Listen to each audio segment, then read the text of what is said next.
자, 오늘은 수업날이라서 촬영을 안 하려고 했는데 너무 좋은 얘기가 있고, 무엇보다도 오늘 내가 고3 문제, 고3 EBS를 찍으려고 하는데 EBS의 첫 번째 11강인가 내용의 첫 번째 문장이 공유지의 비극이 아니고 사유지의 비극이 나왔어. 이게 반공유지의 비극이라고 하고 또는 사유지의 비극이라고 하는데, 이 사유지의 비극이라는 단어가 최근에 나온 건 아닌데 어쨌든 요즘 들어 자주 나오기 때문에 한번 읽어주려고 해. 자, 공유지 비극이 뭔지 알지? 공유지 비극은 더 이상 설명 안 할 거고, 사유지의 비극은 조금 다른 방향으로 이해를 해야 돼. 이게 이제 특허랑 관련돼 있는 거야. 그러니까 내가 공유지를 가지고 있는데 공유지를 함부로 이제 남용하고 모두가 다 쓰기 때문에 그런 건 공유지 비극이고, 사유지의 비극은 내가 사유지를 소유하고 있는 거야. 근데 사유지는 함부로 누가 들어갈 수 없는 거잖아. 아무도 들어갈 수 없기 때문에, 함부로 들어가지 못하기 때문에 그 사유지 안에서 아무것도 안 하고 그거를 놀려버리면은 그거는 이제 전반적인 그런 손해가 되는 거잖아. 이게 특허랑 마찬가지인 거야. 내가 사유지에, 즉 특허를, 어떤 부분에 특허를 걸어놓고 내가 뭐 심장에 대한 그런 약을 개발하게 되었어. 그 약을 가지고 내가 특허를 걸어놓고 그리고 아무도 사용하지 못하게 해버렸어. 그러면은 인류가 발전하지 못하는 것과 더불어서 그걸로 인해서 연구를 하고 싶은 사람들조차도 아무도 연구를 못하는 거야. 이게 사유지의 비극인 거야. 사유지를 만들어 놓고 이용을 하지 않고. 그래서 현대적인 의미에서 특허라는 것은, 우리가 보통 특허라고 알고 있으면은 기본적으로 만든 사람, 개발자에 대해서 이제 이득을 주고 그 사람이 마음껏 그 자기 개발한 것을 향유할 수 있도록 그렇게 기간을 준다고 생각하는데, 요즘에는 살짝 좀 바뀌었다. 음악이나 이런 건 상관없는데 그 신약이라든가 또는 뭐 인류에게 꼭 필요한 그러한 것에 관해서라면은 우리가 보통 빨리 줘버리는 거야. 빨리 특허를 줘버리고 특허 기간을 끝난 뒤에 빨리 이제 대중들에게 풀어주는 거야. 인류가 전체가 공유할 수 있도록 하는 그런 걸로 특허권의 개념이 조금 바뀌고 있어. 그래서 특허라는 것 자체가 어떤 특정 사람들을 보여준다, 만든 사람 보여준다는 것보다는 빨리 특허를 줘버리고 그리고 그거를 인류에게 쓸 수 있도록 하는 것, 그런 게 이 사유지의 비극을 막을 수 있는 그러한 방법 중에 한 개라고 하는데, 경남매일신문에서 발췌하게 되었고, 그리고 제목은 반공유제의 비극, 다시 말하면 사유지의 비극이란 말이야. 마을에 공동 목초지가 있다. 마을 사람들은 한정된 목초지에 맞게 적절히 할당된 수에 소를 방목한다. 그런데 누군가가 더 많은 이익을 위해 소를 늘린다고 하자 그 개인의 이익은 잠시 늘겠지만 과잉 방목으로 공유지는 황폐화되고 그 피해는 모두가 나눠야 한다. 개인이 소를 늘리는 것은 경제적으로 합리적인 판단이다. 이게도 설명했었다. 개인이 공유지를 활용하는 것은 목동의 개인의 합리적인 판단인 거야.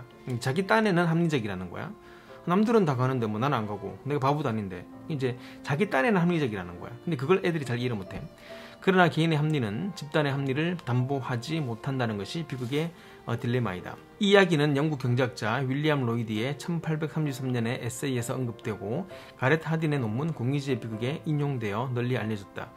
거기에 비극이 있다. 각 개인은 한정된 세계 내에서 자신의 속도를 무한히 느리도록 강요받는 시스템 속에 갇혀있다. 공유지의 자유를 믿는 사회에서 모두가 각자의 이익을 최대한 추구하는 것은 파멸이라는 종착역을 향해 질주하는 짓이다. 이거 설명한 적이 있었다. 내가 개인과 공공의 이익 충돌을 설명하는 이 개념은 대기오염, 지구온난화, 해양 생태계 보존, 조세 제도와 같은 경제와 환경 분야의 이슈에서 자주 거론된다. 공유지 비극으로부터 반공유제의 비극이라는 말이 파생되었다. 공유제의 남용과는 달리 반공유제, 즉 사유제로 인한 부작용을 설명하는 개념이다. 유용한 자원이 사유물화 되었을 때 공공은 그 자원을 원활히 사용할 수가 없다. 그로 인해 일어나는 사회적 피해를 반공유제의 비극이라고 한다. 이 개념을 마이클 헬러는 1988년 논문에서 중세 독일의 강도 귀족을 예로 들어 설명하였다. 신성 로마 제국의 통제력이 약화되자 라인 강변의 귀족들이 강을 분할 점유하여 톨게이트를 설치하고는 지나가는 배들에게 통행료를 징수하였다. 이 공공재를 사유제로 바꿔버린 것이지. 그런 약탈적 통행료의 부담으로 인해 선박들은 라인강을 통한 물자 수송을 포기하게 되어 라인강의 수운 사업은 극도로 쇠퇴하였고 신성 로마 제국이 해체되고 독일 연방이 성립된 19세기에 와서야 비로소 되살아났다. 반공유제의 비극은 사유지의 통제 제한, 알박기 등의 예로서 나타나지만 최근에는 특허권, 저작권, 소프트웨어 등 지식재산권 보호 제도의 존재의 의미나 그 과잉 보호를 비판하는 데 자주 인용되고 있다. 특허권은 일반의 유체 재산권과 마찬가지로 타인의 이용을 배제할 수 없는 배타적인 권능을 갖고 있다. 그 배타적 권능이 공공의 이익을 위협할 수 있다는 말이다. 최근의 팬데믹 상황에서 제약사들이 보유한 코로나 백신 특허로 인해 백신 공급이 지체된 것이 대표적인 사례다. 특히 또 특허 덤불, 이것도 들어봤어. 특허 덤불의 이슈도 있다. 특허들이 촘촘하게 중첩되어 얽혀 그물의 형태의 덤불을 형성하여 새로운 시장 진입이나 혁신을 방해하는 상태를 가리킨다. 방공유제 비극은 종종 그리드락 현상으로도 나타난다. 그리드락은 교차로에서 차들이 뒤엉켜 움쩍할 수 없는 정체 현상을 뜻하며 마이클 헬러 교수가 저서 소유의 역습 그리드락에서 반공유지의 비극을 설명하기 위해 도입하였다. 예를 들어 특허권자끼리 서로 상대의 특허를 침해하여 자신의 기술조차 마음대로 쓰지 못하는 교착 상황이 그런 모습이다. 삼성과 애플의 스마트폰 특허 전쟁이 대표적인 사례다. 그리드락 현상을 포함한 다양한 이해 충돌은 특히 강제 실시, 크로스 라이센스, 공동 특허 풀 등을 통해 합리적으로 해소할 수 있는 길이 있다. 하지만 코로나 백신 특허의 면허에 관한 협의조차도 팬데믹이 2년을 훌쩍 넘긴 지금까지 명쾌한 결론이 없는 것을 보면 대부분의 이해 조절에는 많은 난관이 있다. 그 과정에서의 비극은 공공이 감내해야 할 몫이다. 따라서 사유지를 갖고 풀지 않고 있을 때, 근데 그 사유지에 대한 그 특허가 한 3년이라면 3년 동안 아무도 못 쓰는 거야. 그 사이에 인류는 죽어나갈 수 있겠지? 그러면은 빨리 줘버리고 끝내는 게 좋은데, 근데 그게 제대로 되는 것인가? 그게 문제인 거지. 반공유제 비극을 즐긴 자들이 있다. 특허 괴물이다. 그들은 특허를 보유하지만 그들은 스스로 실시하여 적극적인 가치를 창출하지는 않는다. 이거지. 잡아놓고 여행 가버리는 거야. 아무도 못 쓰게 만들어 놓고 여행을 가버리는 거지. 또는 방만하게 그걸 방치해 두는 거야. 그러면은 이걸 막 빨리 써서 사용하고 싶은 사람들이 있고, 이걸 빨리 이용해가지고 질병을 좀 고치려고 노력하는 그런 사람들에게 이거는 걸려서 건드리지 못하는 거지. 다른 기업들의 특허 발명 이용을 방해하거나 특허 침해를 공격함으로써 합의금이나 배상금을 노리는 것이 그들의 핵심 역량이다. 많은 우리 기업들이 글로벌 시장에서 매년 그들이 제기한 수백 건의 특허 소송에 시달리고 있다. 타인 혹은 공공의 비극은 그들에게는 희극인 셈이다. 특허 괴물이 공공의 비극을 즐긴다면 공공의 이익을 위해 희생하는 천사도 존재한다. 그들이 개인의 이익을 포기하고 특허, 저작권 같은 지식재산권을 이타적으로 공공이 자유롭게 이용할 수 있도록 제공한다. 코로나 백신 등 특허의 무상 공개, 오픈소스 소프트웨어, 리눅스가 그런 경우지.